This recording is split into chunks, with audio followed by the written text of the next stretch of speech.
Welcome, everybody. Thank you for tuning in to Lose the Veil. My name is Leslie Brown, and I'm going to let the panel introduce themselves. Hi, I'm Solar. Hello, this is Gene. How are you? Hi, everyone. I'm Soli.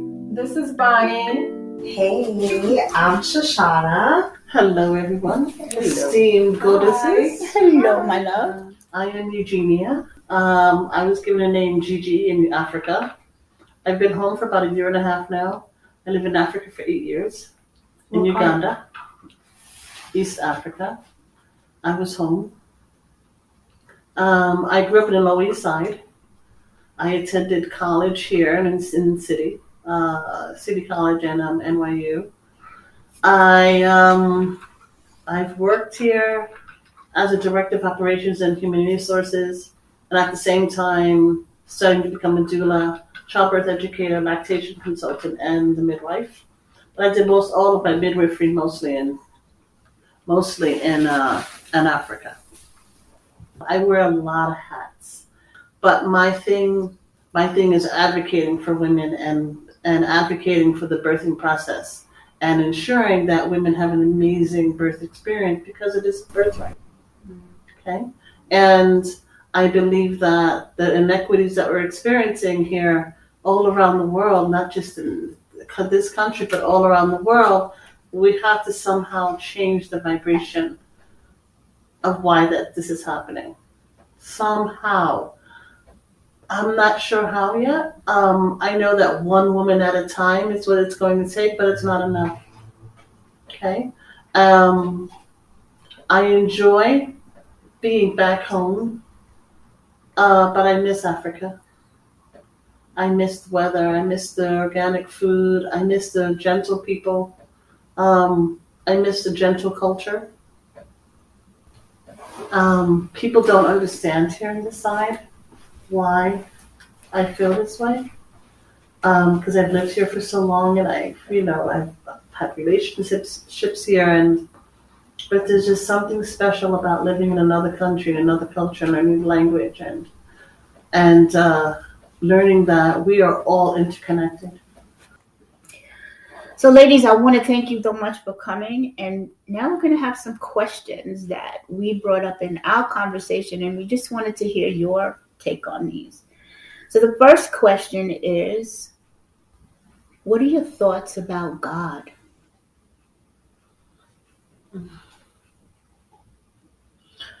I could go. Good. When I was 18, I became a Hare Krishna. And 17, I became a vegetarian. And by the time I was 18, I was hanging out with Hare Krishnas and doing that whole thing. And I believed at the time that I was searching for God. Now I had read the Egyptian Book of the Dead. I've read the Enochian work, the Chaldean work, Kabbalistic work, all the stuff I've been studying before. But there were all these connections, right? And so I lived in Boston for a while. My boyfriend they sent him to Philadelphia because we became Hare Krishnas together. And so they separated us, sent me to Boston, sent him to Philly. And they were trying to marry us off to different people. Yeah. And we were living together at the time. And so a whole lot of stuff happened. We left. I jumped out the window. He jumped out some window. We met back in New York. And, I wore my sari for about 3 years after that. Had children after that. We got married after that. Yeah. Mm-hmm. So we realized, talking about that, we became Hare Krishnas and searched for God when God was the whole time within us. And so the journey from the time that I met him when I was 14 till even now is the journey to be with God all the time. I love it. To be with God all the time. And God to me is everything. Everything. Our thinking, our breathing, our loving, our everything that has to do with humanity and plants and animals and how we're all interconnected and how we must always be in communion with that spirit, with that God, so that we know how our lives are to be guided. Are we perfect? Do we do that? No. I am learning or wanting to learn how to be in prayer more often, how to ask for divine intervention more often, how to be in communion with God, because I believe that our life here, the plan is really God's plan, so that He can experience that plan through me, and I can experience the miraculousness or the miracles of God through that plan. Now, I've had 100,000 plans that didn't work, and once I just relinquished and let go and find out what the plan was, it worked beautifully. So there is a divine plan, and I want to live from that space, because I found that living in that space of God's plan is who we really are and how we can have the most amazing life based on that. Okay. Right. So, what were you taught about God, and how did it differ between what you realized God is? Now, my mother, I was a rebellious child, and I was beat every day, and for two reasons. One, because I probably looked like the person that hurt my mother, and two, because I was rebellious and I had big mouth. And black parents will beat your butt in a minute. Okay. And so I grew up thinking, well, my mother had me thinking that the devil was in me because I was so rebellious. And so I had my stepfather's sister, my Aunt Lossie, who would always be, rebuke the devil out of Squeegee. That was my nickname, Squeegee. But my mother sent me to Protestant churches. I was baptized Methodist, but I had to go to Protestant church. I had to go to Christian, Protestant, Catholic, Baptist, Jehovah's Witness, Pentecostal. Wow. Those are the churches my mother was always putting me in, all those churches, right, to rebuke the devil out. Wow. So I would go and sit there like, really? Because it didn't feel right. None of them felt right. Now, the Baptist church was cool because of the music. And, oh, yeah, get the Holy Spirit. Yeah, get the, I want to talk in tongues. I want to talk, I want to talk in tongues too. And so I like that part. But there's other churches, Catholic Church, all Protestant, all of them, there was something off. There was just something off for me. So I would just sit there like, watching everyone, people fall on the floor, watch the incense rise, to the ceilings, listen to the music, try to follow the hymn books, but something was always off for me. For me, that wasn't God. Mm-hmm. For me, that wasn't God. And so I felt that people were coming in every Sunday or doing Bible studies during the week looking for God when God was walked in the church with you or was really right here, very close. Because I remember my mother telling me that when she was birthing me, that particular time in 1961, they used to give women this drug, this twilight drug. And she said she had received it and that she was dreaming that she was walking on the water with Jesus. Mm-hmm. And she said Jesus told her that your baby is very special. Mm. And that's what she remembers. And she always told me that, beat my butt all the time. I hated me and she didn't love me. But she would tell me that part. Okay? So I kind of like, I know I'm special. I always felt special. Okay? Regardless of what was happening to me, the abuse, everything, there was something in me that I know. I was a wild child. I left home at 15. I didn't want any more abuse. I wanted to be free. I saw Born Free, this movie Born Free, everyone should watch. I cry. I can still cry every time I hear that song. Because I felt that was me. I am born free.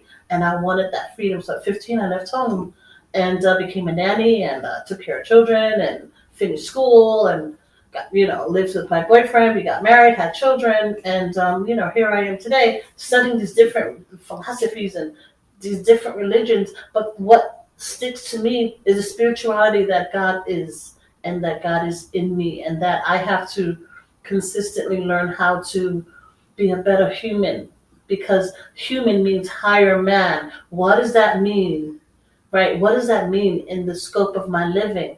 To be better than anyone? No, but to be able to evolve and to be better, and to live like the Christ within me. My last name is Chris, Criss. And a good old friend of mine who was a researcher, a theosophy researcher, he told me that my name Chris derives from Christ. And so I always say my name is Eugenia Chris, one who was higher born in the love of Christ. Mm. So, yeah, I am that I am. And that's how I kind of live. Thank you. Shoshana, what were you taught about God?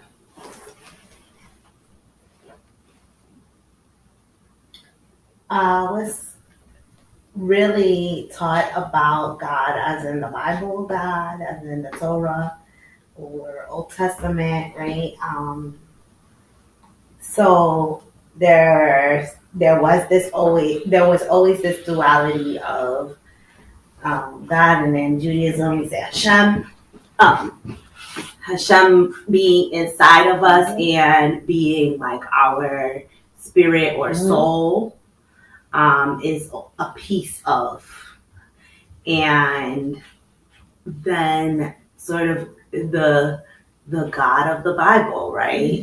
This sort of protector, fatherly figure, but also a punisher, right? 10 plagues, something bigger than humanity to be feared or revered. That's what I was taught as a child.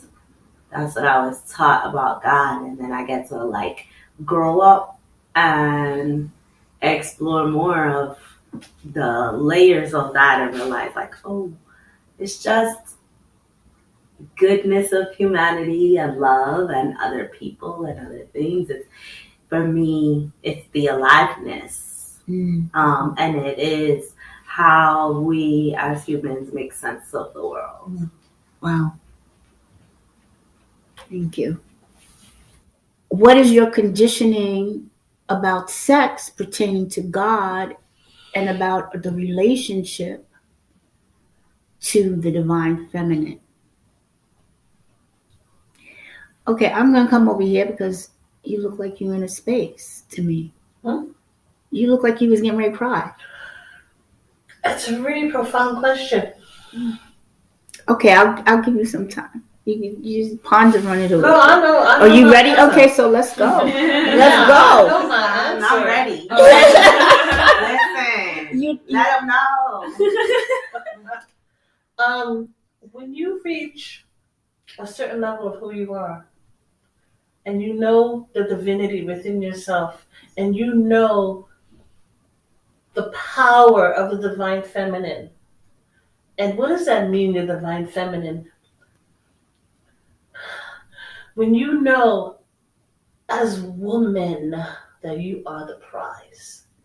When you know as woman you are strong and fierce and vulnerable and ugly and beautiful all at the same time.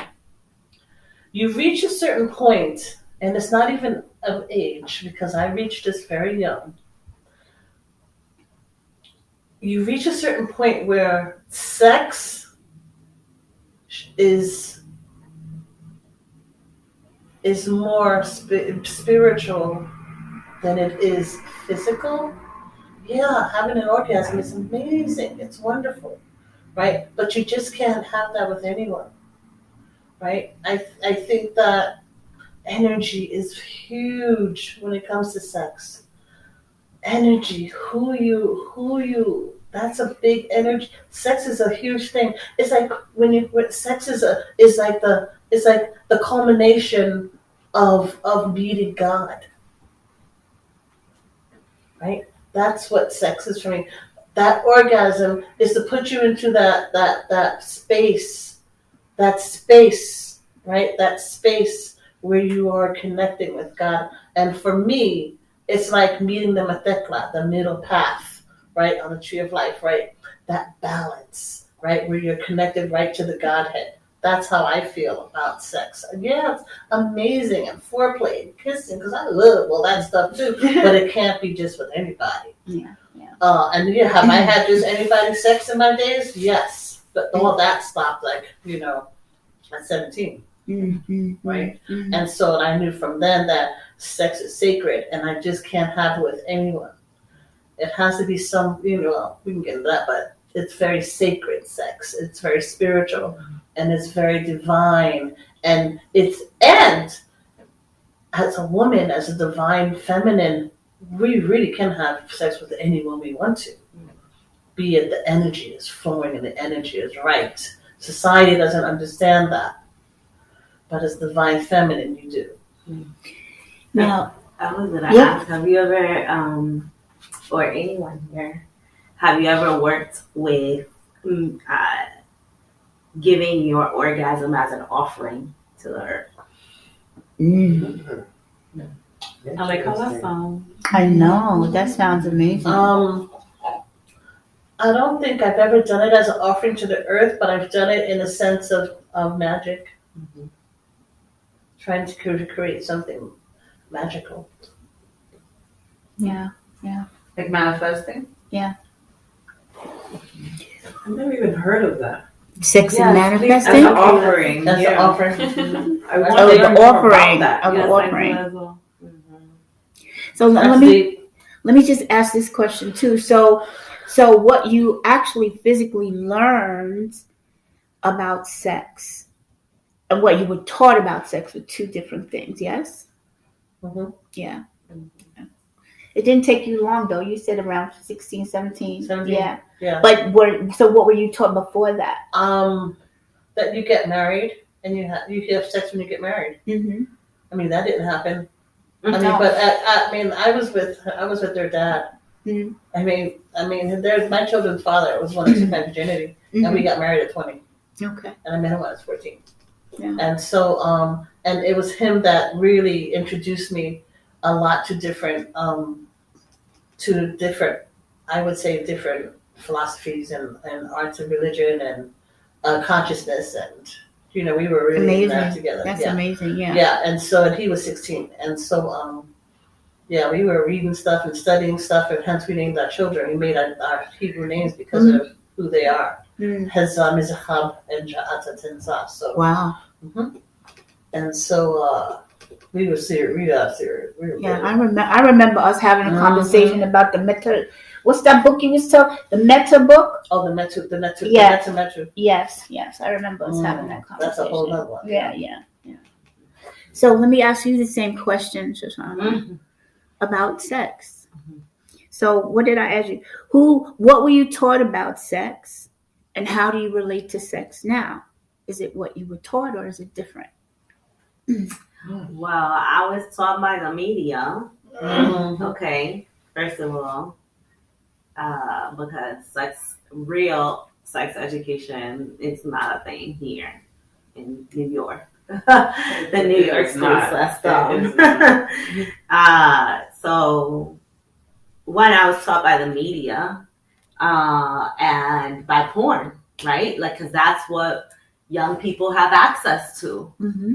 And so it was very demeaning and non-consensual and often very violent. And if it wasn't violent, it was love and basketball. Let me make love to you. Which was still non-consensual. Yeah. Right? Which was still it is always, first of all, not a lot of conversations about consent and very heterosexual, right? That we don't really have a societal imagination or societal imaging around sex with a variety of genders or a variety of people, right? It's always like two people, heterosexual, like very, very normative. So that's how I was taught. Right, exactly. The top down, right? The oppressive, and I'll say this. One thing that I do remember is when I was younger, finding the Tao of Sex in my parents' bookcase on the top shelf. Yeah. It had some drawings in there. I learned. Got some interesting information. But I dream of having, like, you know, more robust education around the things that matter, and that is I see that as a direct journey pathway to like learning about birth and midwifery and just our bodies, how they work, right? And it goes from what is sex, what is pleasure, what is orgasm, what is consent, all the way to how do like how does this how do these things work? And we don't get that. So tons and tons of high school graduates millions walking around the city having zero idea of how babies are made. Zero idea.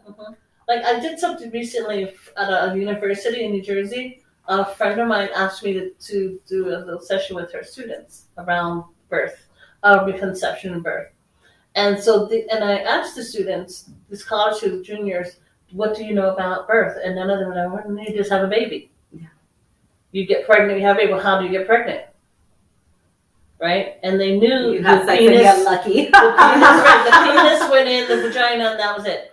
No, there's a whole there's a whole lot of stuff going on. So we went through how really, really goes on, right?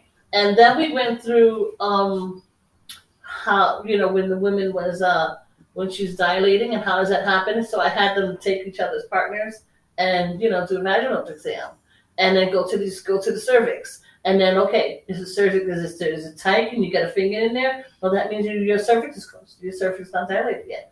Loosen up. And they went to the whole thing. So boys were doing, girls were doing. They were like laughing. They were shy. They were like, doing this. But it was an education for them to understand how women dilate, right?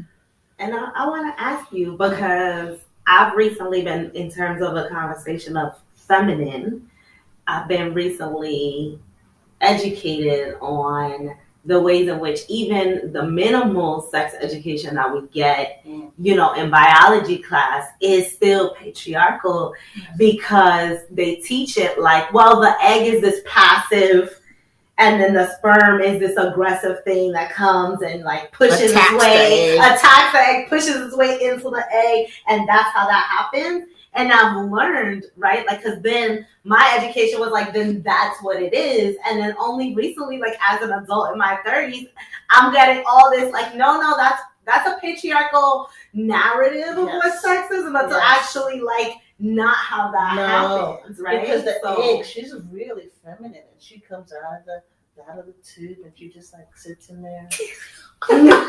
yes, the shoulder shimmy. Like sitting there all waiting, right? And the sperm just like comes around, and but she travels into the uterus, and then she just gently planters up there. Just waits for everything to happen. That's funny. And she's picky though, right? The egg is picky, like that. The egg Because doesn't let just anybody in. That's true, because millions of sperm are coming. She's not. No. Not the sperm's the ones who are trying to get The swim, that's the She sperm. doesn't let them all in. That's the only one can get in. So And there's choice, right? It's not about like who's the fastest one to get there first, right? She's allowing these coming in. So you see the way patriarchy got us all messed up. what were you going to say, Miranda? Simple science. We can't even learn simple science. That she like attracts the one. That there's like a vacuuming. Yes, exactly. And but first there's this lubricant too that the egg emits. It takes time to let this lubricant, and now the one that can find that lubricant can get in there. That's deep. That's deep. Me neither, but I know. Shoot. What does that mean? So does it take place in the fallopian tube? Fertilization of the Okay. Place in the fallopian. Okay. Wow. And then it travels. We have had an amazing conversation. So many wonderful pieces of information. Please stick with us. We're not done. There's more. Thank you for coming. Say good night, everybody, or good morning. Good night.